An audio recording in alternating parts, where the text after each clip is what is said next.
Causas anteriores das aflições.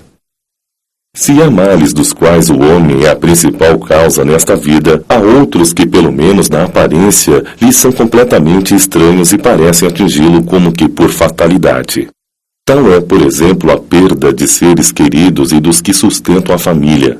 Tais são também os acidentes que nenhuma precaução pode impedir, os reveses da vida que tornam inúteis todas as medidas de prudência, as calamidades naturais e as enfermidades de nascença, sobretudo as que tiram a tantos infelizes os meios de ganhar a vida pelo trabalho, as deformidades, a idiotia, o cretinismo e etc. Aqueles que nascem nessas condições seguramente não fizeram nada nesta vida para merecer uma sorte tão triste, sem solução, sem reparação e que não puderam evitar, estando impossibilitados de as mudarem por si mesmos, e os que expõem à caridade pública.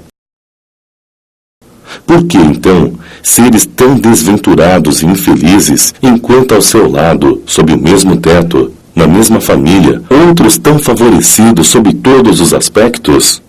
Que fizeram essas almas que acabam de sair das mãos do Criador para suportar tantas misérias aqui na terra e merecer no futuro ou uma recompensa ou uma punição qualquer, se não fizeram nem o bem e nem o mal? Entretanto, em virtude do princípio de que todo efeito tem uma causa, essas misérias são um efeito que deve ter uma causa. E desde que se admita um Deus justo, essa causa deve ser justa.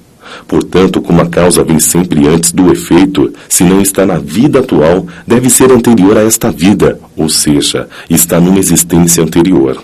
É certo que Deus não pune o bem que se faz e nem o mal que não se faz. Se somos punidos, é porque fizemos o mal. Se não o fizemos nesta vida, seguramente o fizemos em outra. É uma conclusão da qual é impossível fugir e que demonstra a lógica da justiça de Deus. O homem nem sempre é punido ou completamente punido em sua existência presente, mas nunca escapa às consequências de suas faltas. A prosperidade do mal é apenas momentânea. Se não for punido no hoje, o será no amanhã, e sendo assim, aquele que sofre está espiando os erros do seu passado. A infelicidade, que à primeira vista nos parece merecida, tem, pois, sua razão de ser. E aquele que sofre pode sempre dizer: perdoai-me, Senhor, porque errei. Os sofrimentos com que nos desfrontamos na vida presente, devido às causas anteriores, são, na maioria das vezes, como também o são os das faltas atuais, a consequência natural de erros cometidos, ou seja, por uma rigorosa justiça distributiva, o homem suporta o que fez os outros suportarem. Se foi duro e desumano, poderá, por sua vez, ser tratado duramente e com desumanidade. Se foi orgulhoso, poderá nascer em uma condição humilhante. Se foi avarento, egoísta, ou se fez mau uso de sua fortuna, poderá ser privado do necessário. Se foi um mau filho, poderá sofrer com seus próprios filhos, etc.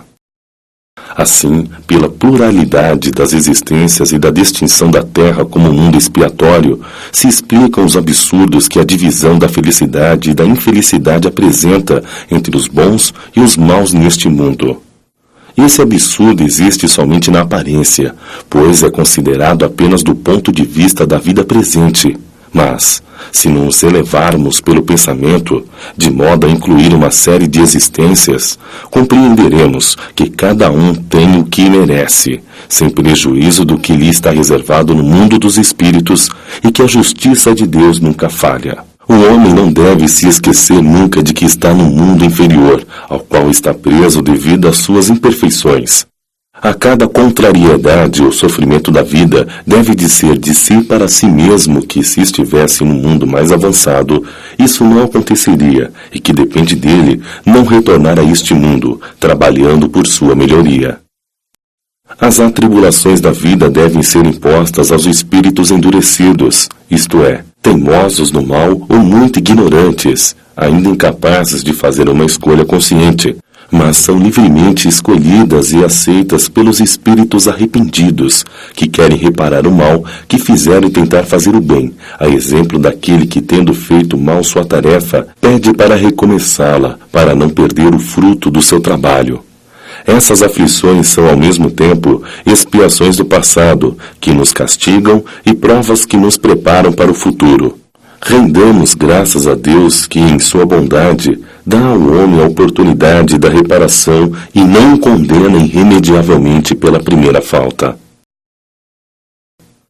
Entretanto, não se deve pensar que todos os sofrimentos suportados neste mundo sejam necessariamente a indicação de uma determinada falta. São, na maioria das vezes, provas escolhidas pelo Espírito para concluir sua purificação e apressar seu progresso. Assim, a expiação serve sempre de prova, porém a prova nem sempre é uma expiação. Contudo, provas e expiações são sempre sinais de uma relativa inferioridade, pois o que é perfeito não tem mais necessidade de ser provado. Um espírito pode ter adquirido um certo grau de elevação, mas, querendo avançar ainda mais, solicita uma missão, uma tarefa a cumprir, da qual tanto mais será recompensado se sair vitorioso, quanto mais difícil tiver sido a luta para vencê-la. São essas pessoas de tendências naturalmente boas, de alma elevada, que têm nobres sentimentos, que parecem não ter trazido nada de mal e de sua existência anterior e que suportam com uma resignação cristã as maiores dores, pedindo a Deus coragem para suportá-las sem lamentações. Ao contrário, podem-se considerar como expiações as aflições que provocam queixas e lamentos e fazem o homem se revoltar contra Deus. Sem dúvida, o sofrimento sem lamentações pode ser uma expiação, mas é um sinal de que foi escolhido voluntariamente e não imposto. É uma prova de uma firme decisão e que é um indício de progresso.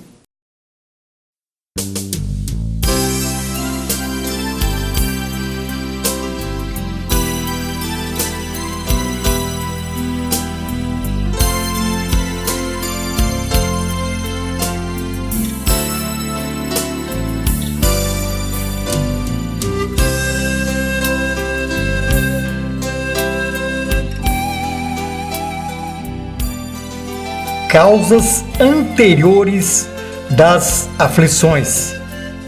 Todo sofrimento, quando não é uma prova escolhida pelo próprio Espírito para mais rápido progredir, caso em que geralmente é aceito com resignação, é fruto de erros praticados nesta ou noutra vida. A certeza da justiça de Deus nos dá a paciência e a resignação para aceitarmos, transformando-o em ocasião de progresso espiritual.